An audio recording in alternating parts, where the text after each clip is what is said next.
네, 오늘은 결막염에 대해서 알아볼 텐데요. 그 먼저 첫 번째로 결막염이란 대체 어떠한 질병인가요? 예, 우선 그 결막이 무엇인지를 정확하게 아셔야 될 것 같은데요. 우리 눈에 우리가 검은 자라고 말하는 부분이 있는데 거기가 각막이고 검은 자를 둘러싸고 있는 흰 자 있지 않습니까? 흰 자를 일반적으로 이제 결막이라고 부릅니다. 근데 사실은 결막은 흰 자를 덮고 있는 맑고 투명한 막 그렇게 생각하시면 되겠고요.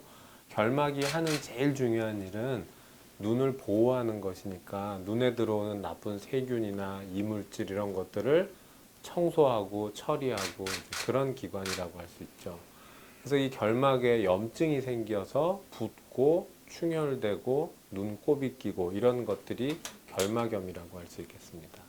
자, 그렇다면 그 결막염이라는 그 질병이 생기는 주요 원인이 있는지요? 우선 크게 봐서 알레르기성, 그 다음에 세균성, 바이러스성 이렇게 나눠질 수 있습니다. 그런데 사실 제일 흔하게 지금 시기에 겪는 일은 알레르기성이거든요. 알레르기성이라고 하는 것은 꽃가루라든지 뭐 이런 우리 몸에 맞지 않는 이물질에 대한 반응이기도 하지만 온도가 변하는 환절기 때 우리 몸이 더워지는 것, 추워지는 것에 빨리빨리 적응이 안 될 때, 그럴 때 나타나는 증상이라고 할 수 있겠습니다.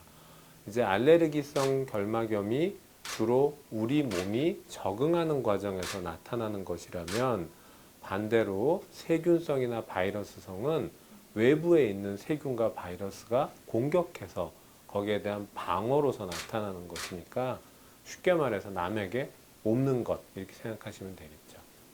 그 헤르페스 각결막염, 대상포진 결막염 여러 가지의 관리들을 말씀해 주셨는데요. 그 중에서 가장 발병률이 높은 결막염은 무엇이고, 그리고 또 그 중에서 가장 위험한 결막염은 무엇인지에 대해서 가장 발병률이 높은 것은 유행성 각결막염입니다. 예, 그야말로 유행성이니까 한 번 걸리면 전염력이 높고 여기저기 전파가 잘 됩니다. 근데 한여름 이렇게 물놀이를 많이 다녀오는 계절에 확 퍼지기도 하는데 사실은 1년 연중 유행성 결막염은 있습니다. 그리고 추석 때라든지 이렇게 인구 이동이 많을 때 전국 각지로 퍼져나가기도 쉽죠. 그래서 가장 발병률이 높고 그러나 약을 쓰면 잘 관리할 수 있는 것이 유행성 각결막염이라고 생각이 되고요.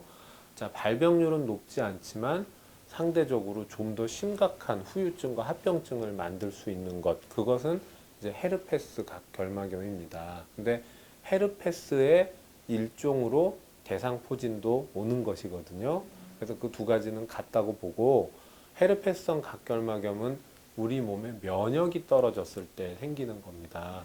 그러니까 고령이시거나 아니면 여러 질병으로 면역이 안 좋으신 분들이 예를 들어서 눈에 이물감이 생기고 충혈이 생기면 참지 마시고 빨리 병원 가셔서 일단 무슨 나쁜 병 아닌지 확인하시고 적절하게 치료받으시기를 꼭 권해드리고 싶습니다. 저희가 결막염 환자의 직접적인 그 모습을 좀 볼 수 있는 파일이 좀 있을까요?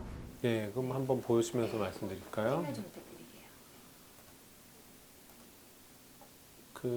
이게 이제 제일 흔한 알레르기성 결막염이죠. 그래서 알레르기 때문에 이렇게 눈꺼풀 안쪽이 오돌도돌 이렇게 막 부풀어 오른 거고요. 자, 이렇게 부풀어 오를 정도가 되면 눈을 깜빡거릴 때마다 이물감이 심하게 느껴질 테고 가렵겠죠. 그러니까 눈을 자주 비비게 될 테고 그래서 이제 손에 있는 균이 들어갈 수가 있으니까 2차적인 또 세균 감염 같은 게 되는 경우도 있고 알레르기 결막염으로 출발했지만 또 세균 감염으로 이렇게 바뀌는 경우도 생길 수가 있겠습니다. 그 다음에 이제 눈꺼풀의 염증이라든지 이런 것들을 통해서 각막에 상처가 나면 이렇게 이제 긁혀가지고 상처가 심해지는 경우도 생길 수가 있고요. 또 이렇게 염색을 해보면 이 경우는 이제 완전히 눈이 많이 긁히고 건조해지고 또 그러면서 이렇게 염색을 했을 때 하얀 점처럼 상처들이 쭉 염색이 되는 경우도 보실 수 있겠습니다. 그러면 그 세균성 바이러스에 대해서 좀 여쭤볼 게 있는데요. 그럼 그게 일례로 들자면 한 반에서 한 친구가 걸렸을 때 바로 옆에 있는 친구에게 어떠한 경로로 이게 옮기게 되는지 좀 알 수 있을까요? 이제 학기가 시작될 때, 여름이 방학이 끝나고 학기가 시작될 때 청소년들 사이에서 한 반에 막 수십 명씩 눈병 환자가 발생하고 하는 게 바이러스성 결막염입니다.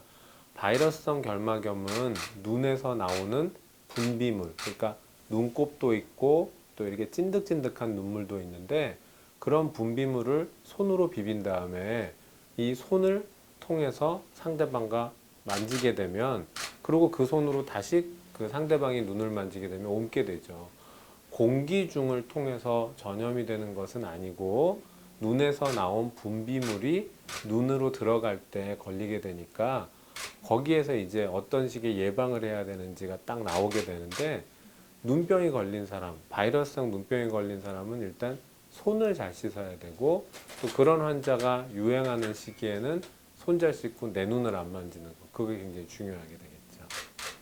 그 세대별로도 그 발병의 그 추이가 달라지는지 좀 알고 싶은데요.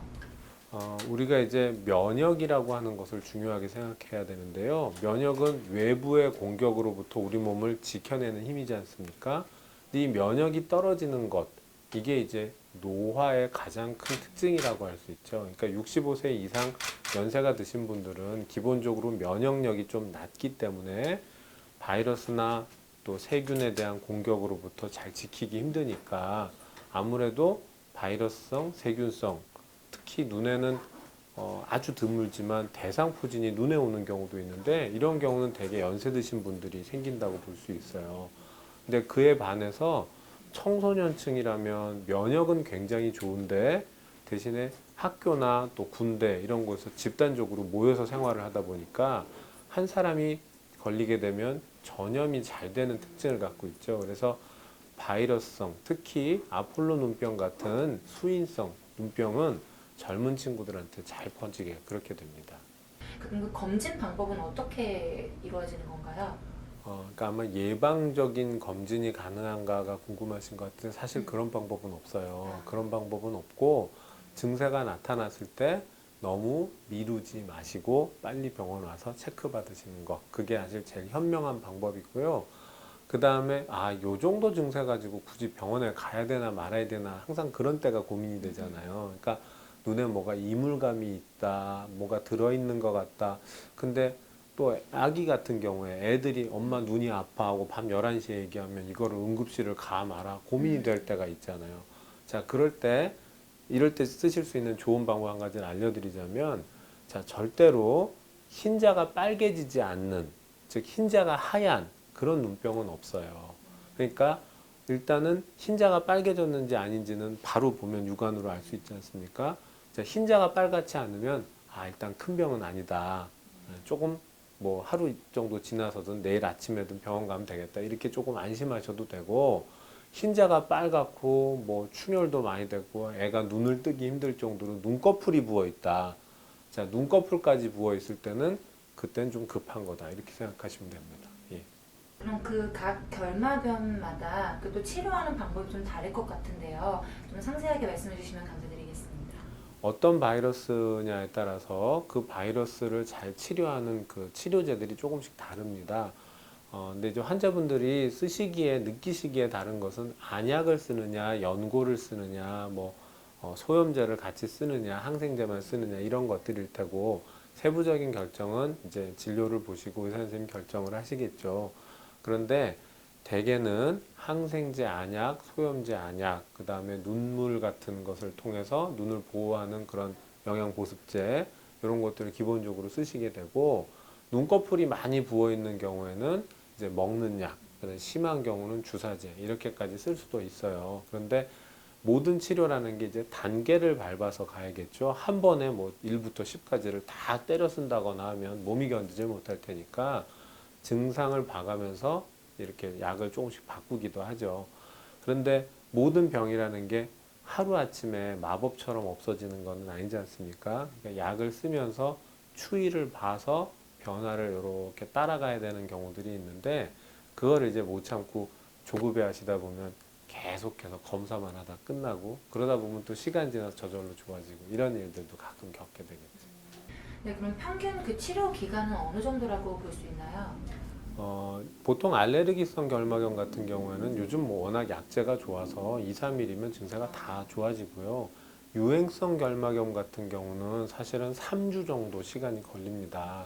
근데 그 중에 증세가 심해지는 시간이 한 일주일 있고, 가라앉는 시간이 한 일주일 있고, 그 다음에 나머지 일주일은 이물감이라든지 이런 작은 불편들이 없어지는 시간이거든요.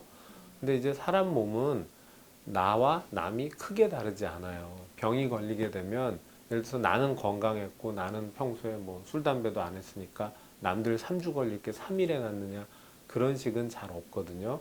3주 걸릴 게 한 2주 반 정도라든지 이런 미세한 차이밖에 없기 때문에 일단 아플 건 다 아프고 그 경과는 다 따라간다고 봐야 됩니다. 그래서 병원에 와서 관리하면서 후유증이라든지 다른 합병증이 생기지 않도록 잘 치료하는 거 그렇게 하면서 자연스럽게 병이 낫도록 이렇게 지켜보는 거 그게 중요하겠죠.